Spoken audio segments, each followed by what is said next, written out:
Olá, como está? Como foi a sua semana?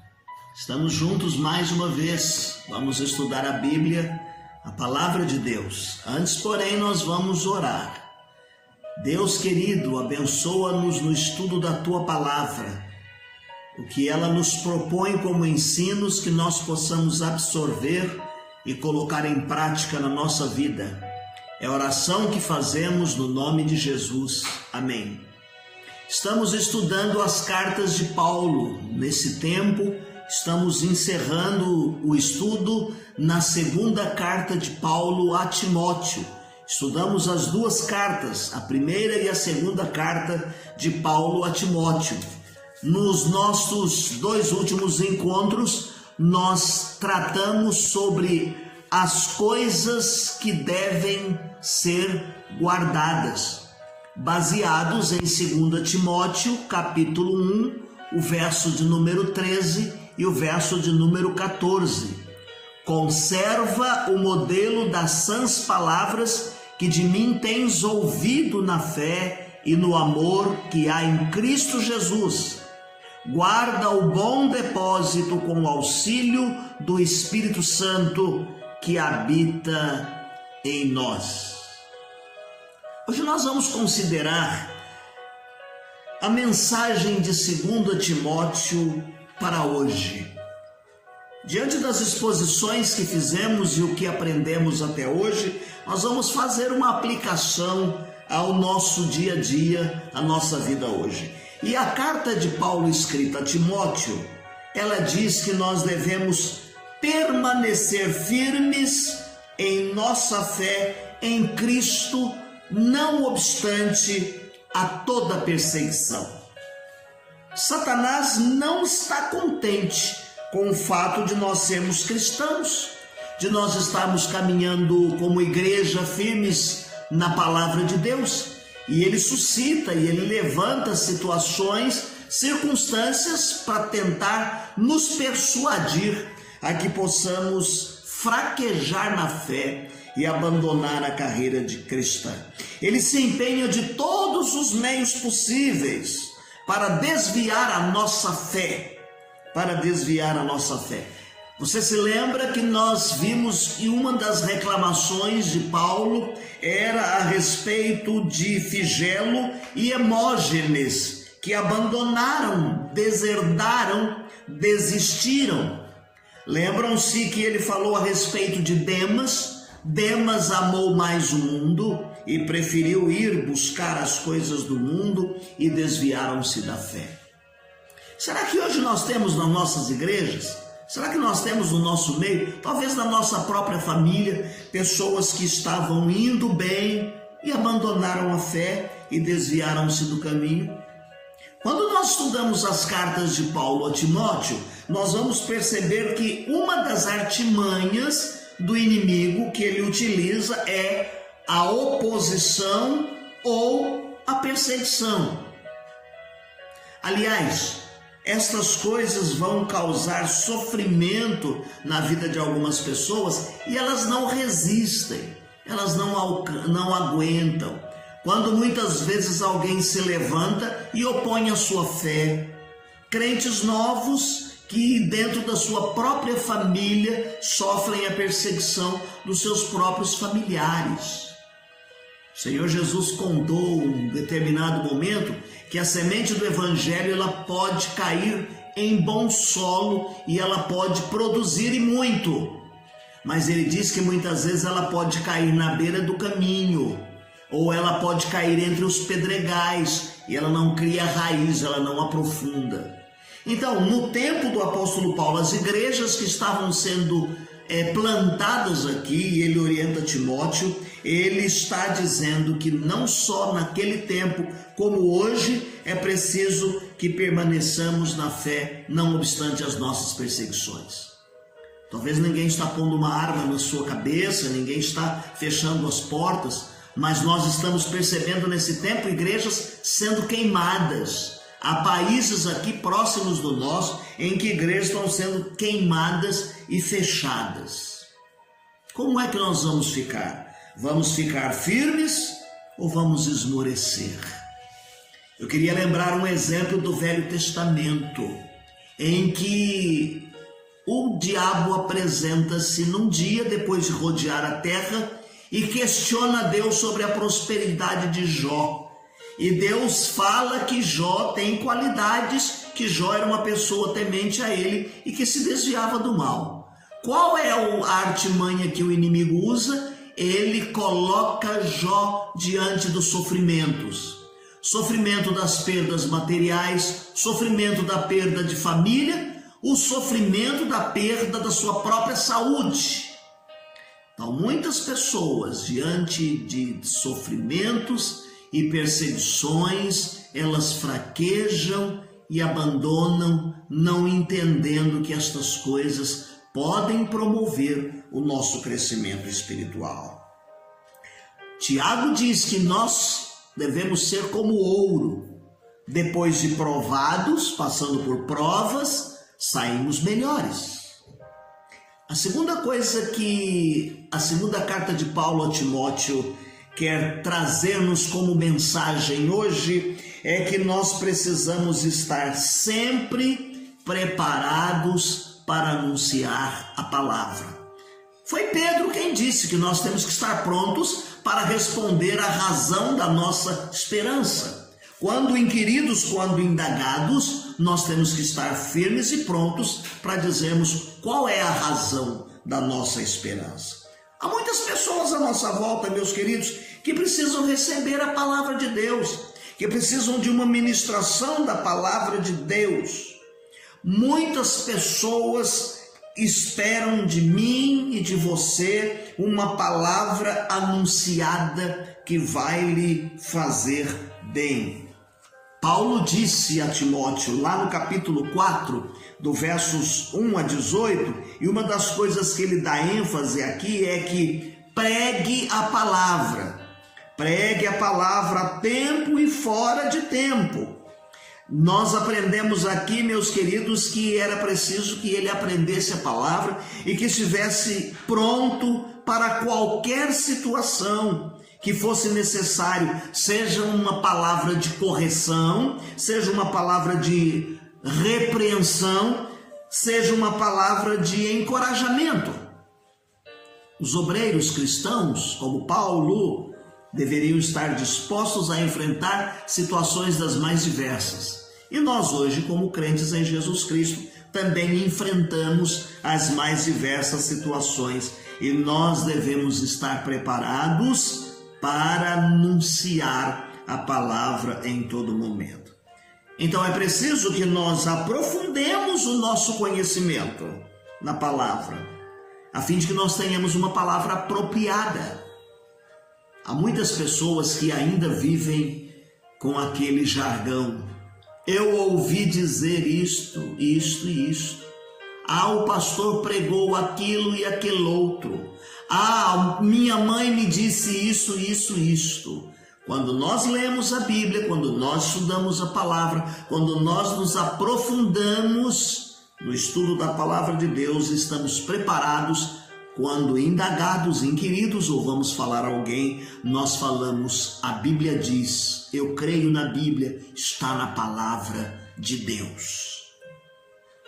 A terceira coisa que Timóteo está nos dizendo hoje é que o preço do discipulado é um preço alto. Há um teólogo alemão, Dietrich Bonhoeffer, ele foi morto num campo de concentração pelos nazistas. E ele deixou um livro escrito, muito bonito, com o tema O Preço do Discipulado. E nesse tema ele trata contrastando a graça cara e a graça barata. Ele diz que a graça barata é aquela graça que denomina um cristianismo sem discipulado, sem compromisso algum. E parece que nós estamos vendo um retrato hoje disso, quando as pessoas vão descomprometidas para a casa de Deus. Se você fizer uma avaliação entre o público que frequenta os domingos à noite, nos cultos nas nossas igrejas, mesmo agora depois da pandemia, com essa flexibilização, você vai perceber que aquelas igrejas onde a escola bíblica dominical, onde o acompanhamento do estudo da Bíblia, o número é bem pequeno, o número é bem resumido. São poucos aqueles que querem ser ensinados, aqueles que querem ser trabalhados, aqueles que querem ser discipulados. Então Dietrich Bonhoeffer está dizendo aqui que a graça barata é aquela baseada numa vida descomprometida, apenas de eu ser ouvinte e não praticante. Mas ele diz que a graça cara é aquela graça denominada numa fé comprometida e engajada na promoção do reino de Deus na terra. Foi o que Jesus disse aos seus discípulos. Ele chegou e disse que a ele era dado o reino de Deus e ele estava dando essa responsabilidade para os seus discípulos, que passou à igreja, que passou a nós, que devemos verdadeiramente implantar o reino de Deus na face da terra. Há muitos crentes que parecem querer viver na ilha da fantasia da fé. Só falam em bênção. Não gostam de ouvir falar do preço a ser pago por alguém que deseja ser fiel. Quando nós falamos a respeito de sofrer o preço, no capítulo 2 da segunda carta de Paulo a Timóteo, ele diz assim a Timóteo: sofre comigo as aflições como bom soldado de Jesus Cristo. E ele está dizendo aqui que o preço de ser um seguidor de Jesus Cristo, o preço que nós pagamos para o discipulado é alto. Bom, a Bíblia diz que não foi com prata nem com ouro que nós fomos comprados da nossa vã maneira de viver, mas somos comprados com o precioso sangue de Jesus Cristo, derramado na cruz do Calvário. Então nós somos preciosos aos olhos de Deus. Jesus derramou o seu sangue precioso, resgatando-nos das garras do pecado. Então, é preciso que quando falemos do preço a ser pago, nós possamos enfrentar adversidades, enfrentar sofrimento, desviando de cada um deles e, como crentes verdadeiros, permanecer fiéis na vocação pelo qual o Senhor nos chamou. Em quarto e último lugar, quando nós lemos 2 Timóteo e tentamos tirar uma lição para hoje, devemos nos lembrar que as crises são oportunidades de crescimento. A crise deve nos ajudar a crescer na fé. A Bíblia diz que a nossa fé, ainda que ela seja como um grãozinho de mostarda, como a pontinha dessa caneta aqui, ela é o suficiente para nos fazer transportar montanhas, grandes montanhas e grandes problemas. Quando nós aprendemos através das crises, nós aprendemos pela fé os valores da palavra de Deus. E o apóstolo Paulo disse assim para Timóteo que a palavra de Deus ela era boa para redarguir, ela era boa para corrigir, ela é boa para instruir. Então, quando nós estamos passando pelas crises e os problemas, nós não devemos lamentar, pelo contrário, nós precisamos enfrentá-los. Lembram-se quando Jesus foi chamado para ir à casa de Lázaro, porque Lázaro estava enfermo? As irmãs, quando Jesus veio e Lázaro já havia sido sepultado há 4 dias, elas romperam no meio da sua crise, dizendo assim: se o Senhor estivesse aqui, meu irmão não teria morrido. E o Senhor Jesus Cristo disse que a morte de Lázaro era para a glória de Deus. E quando as pessoas viram Lázaro sendo ressuscitado, a fé deles foi robustecida. Estamos vivendo um tempo de pandemia, estamos vivendo um tempo de Covid. Quantas pessoas viveram e estão saindo desse momento de crise fortalecidos? Quantos de nós que por um tempo fomos impedidos de ir ao templo, voltamos à casa de Deus e estamos nos sentindo carentes uns dos outros e estamos, através dessa crise, sendo robustecidos na nossa fé. O crente verdadeiro permanece fiel e ele faz com que a sua fé o leve a crescer.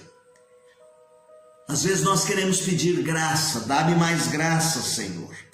Claro, 2 Pedro diz assim: antes crescei na graça e no conhecimento de nosso Senhor e Salvador Jesus Cristo. É buscar crescer na maturidade cristã, meu querido. É aprofundar o nosso conhecimento a respeito de Jesus Cristo. É dar aqui uma estabilidade espiritual, é buscar enraizamento. E assim não nos desviaremos do caminho do Senhor. Que Deus possa nos abençoar através desses ensinos tão preciosos que fizemos nestas duas cartas de Paulo a Timóteo, a primeira e a segunda carta. Que possamos verdadeiramente, auxiliados pelo Espírito Santo, reter, guardar aquilo que aprendemos como bom depósito. Você é capaz de responder algumas perguntas? O que significa guardar a fé? Qual o significado dos ensinos diante que nós tivemos, dos conselhos de Paulo para a nossa vida, quando nós devemos detectar quem são os falsos mestres? Você tem capacidade para fazer essa distinção? O que é que nós podemos aprender sobre a natureza das Escrituras ensinadas aqui na carta de Paulo? E aí nós poderíamos fazer uma série de interrogações, mas o mais importante é guardar e reter o bom ensino da palavra de Deus. Termino esse nosso encontro lendo algumas linhas do hino de número 164 do nosso cantor cristão. Tu que sobre a amarga cruz revelaste teu amor, tu que vives, ó Jesus, vivifica-nos, Senhor. Vem, ó vem, Jesus, Senhor, nossas almas despertar com teu puro e santo amor. Vem, ó vem, nos inflamar, ó vem, nossas almas inflamar. Eis o mundo tentador procurando nos trair, sem teu fogo abrasador, presto estamos a cair. Quantos que corriam bem, já não mais contigo vão, outros seguem-te também, mas frios e sem o amor estão. Vem agora consumir tudo quanto, ó Salvador, quer altivo resistir ao teu brando e doce amor. Vem, ó vem, Jesus Senhor, nossas almas despertar com teu puro e santo amor. Vem, ó vem, nos inflamar. Ó vem, nossas almas inflamar. Que Deus te abençoe, que você possa crescer no conhecimento e na graça de nosso Senhor e Salvador Jesus Cristo. No final da nossa transmissão vai aparecer aí os textos para a sua leitura diária desta semana. Não deixe de fazer a leitura diária, mas também de fazer a leitura daquele formulário que nós distribuímos com um projeto de lermos a Bíblia toda durante este ano. Está bem? Que Deus te abençoe. Tenha uma semana abençoada, uma semana feliz. Fique na paz do Senhor.